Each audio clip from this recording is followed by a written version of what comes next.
Hi, my name is Maya. I'm a college counselor, and today I'm going to be talking about the 8 biggest mistakes students make when building their college lists. Mistake number 1, not researching the colleges on your list. Most students do at least some college research, but many don't do enough. And I get it, without the right resources, it can be hard to tell what distinguishes one college from another, other than location and your general impressions of a campus. I ask students to do college research, and sometimes when they come back and tell me they like a college and I ask why, they're like, the buildings are pretty. Look, I sympathize. There's a sort of warm feeling that comes into my heart when I'm standing on a campus quad surrounded by Gothic architecture, but that's not really the reason you want to be applying to a college. Why would you apply to a college if you don't really know anything about it? How do you know you would like being there? Too many students put colleges on their list because 1, they've heard of them, or 2, they're nearby, or 3, someone they know goes there or told them to apply there. And I will confess, I applied to Stanford because I'd heard of Stanford. Shocking. My uncle's family lived 20 minutes away.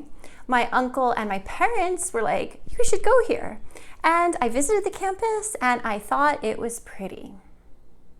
Luckily, Stanford is an amazing university that's strong in many areas, and there's lots of wonderful and brilliant people who go there and teach there. And so it wasn't a bad place to end up. So, I mean, it worked out. Yes, I went there, but there were also things I didn't really like about it, and I wasn't very happy my first year there. I might actually have been happier at another college.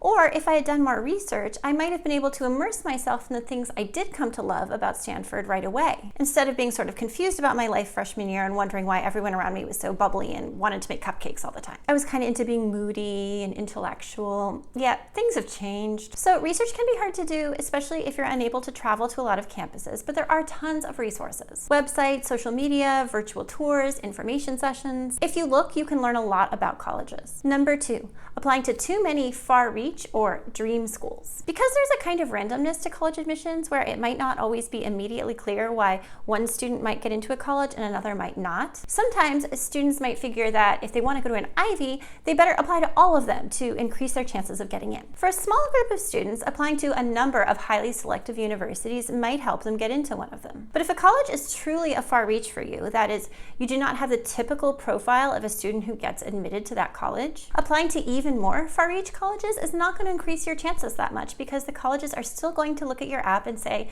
we have more qualified applicants. If you weight your list too heavily towards colleges that you're probably not going to get into, you're not going to get into that many colleges, and then you're not going to have very many options. You're also going to put a ton of work into completing all the essays for those applications. It's better to have the bulk of your list be colleges that are target or near reach, where your profile matches the profile of students who get admitted, because then you'll get into some and not others, and you'll have options. Number 3, applying to likelies or safeties that you don't actually want to go to. I find that a lot of students don't even bother to research their safeties. It seems to me that they kind of figure if they end up at their safety that they've failed and that their life is over, so what does it matter anyway? But that's just really not a good way to think about it. There are a number of reasons why you might decide to go to a college that you consider a safety. Like, even the idea of a safety is kind of problematic. Like, oh, this is my safety if nothing better works out. Colleges that you consider likelies and safeties are also going to be the most likely to offer you a really great merit aid package. So you might end up in a situation where you could pay full tuition to go to a reach college that you get into, or you might be able to go to your likely or safety basically for free. I'm not guaranteeing that's going to happen, but you should definitely take seriously your likelies and safeties and find ones to add to your list that you really would want to go to. Number 4, assuming you can't afford colleges with high tuition. Financial aid is a fairly complicated topic, but in essence,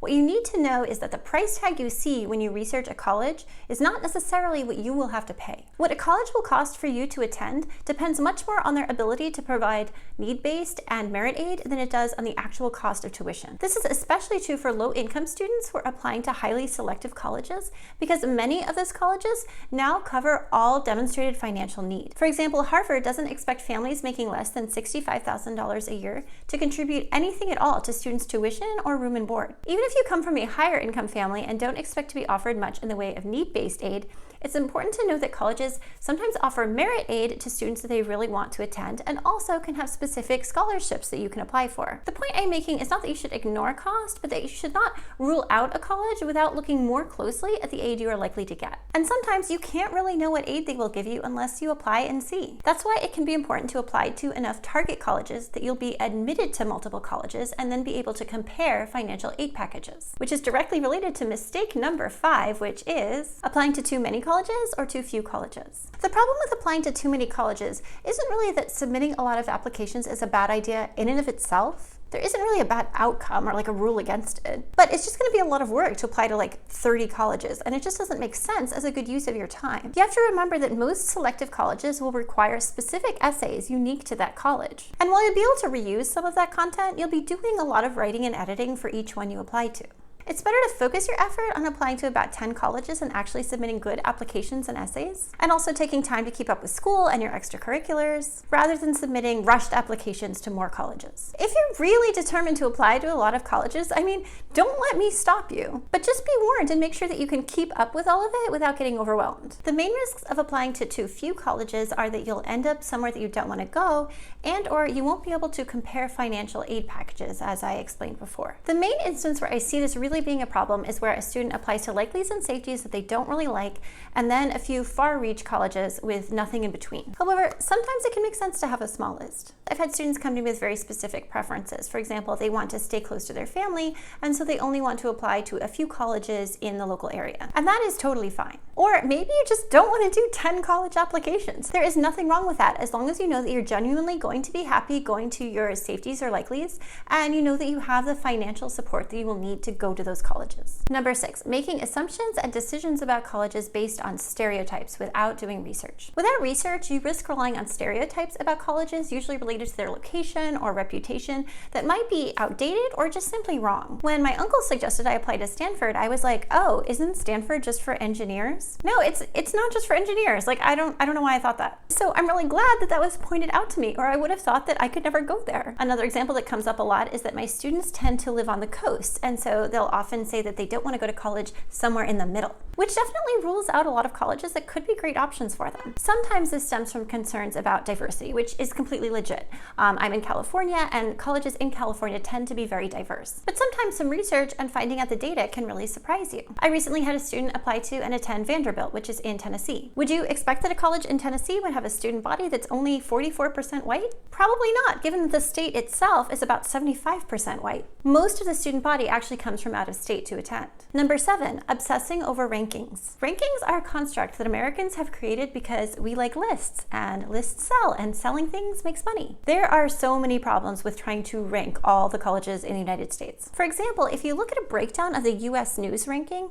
20% is based on expert opinion, where they ask college administrators what the best colleges are. You'd think that they'd be the experts, but university administrators actually don't have the time to learn about every single college in the US. And they have some of the same biases that we do. So you can easily see how this would be a kind of self-fulfilling loop, where everyone knows that the Ivies are the best colleges, so everyone puts that down on the US News survey, and then the US News puts that on their rankings, and then everyone looks at the rankings to figure out what the best colleges are, and also, colleges are motivated to increase their rankings, and they will basically do whatever they can to manipulate the data to do that, whether or not that actually correlates to quality of education. Because a college is highly ranked doesn't necessarily mean it's the best college for you or the best college for your list. There are a lot of things about colleges that aren't really comparable. Colleges are just different. Okay, yes, the top 10 colleges are great colleges. I'm not going to argue that they're not. But the more that you dig into how these rankings are created, the more arbitrary you find out that they are. You can look at the rankings, but when you start to say things like, I'm not going to apply to any colleges that aren't in the top 20, that's when you start to have a problem. Number 8, letting someone else make your list. Does the process just seem too hard or too confusing? Do the people around you seem to have much stronger opinions about where you should go than you do? It might seem easier just to let someone else decide where you're applying, like a parent, another family member, or a counselor. Or if you're really not sure and you have a lot of friends applying to certain colleges, it might seem like a good idea just to go along with their choices. You have to remember that you are going to be the one actually attending the college. If these are colleges that have a lot of essays, do you really want to spend hours writing an essay about why you want to attend a college that you don't even know that you want to go to? There's a big difference between listening to the advice of others and taking it into account and letting someone else make your entire list for you. As much as you can, you want to take ownership of your own list and make sure that you are building it yourself and not letting someone else build it for you. Good luck putting together your college list. Please feel free to ask any questions in the comments, and remember to like and subscribe for more videos about the college admissions process.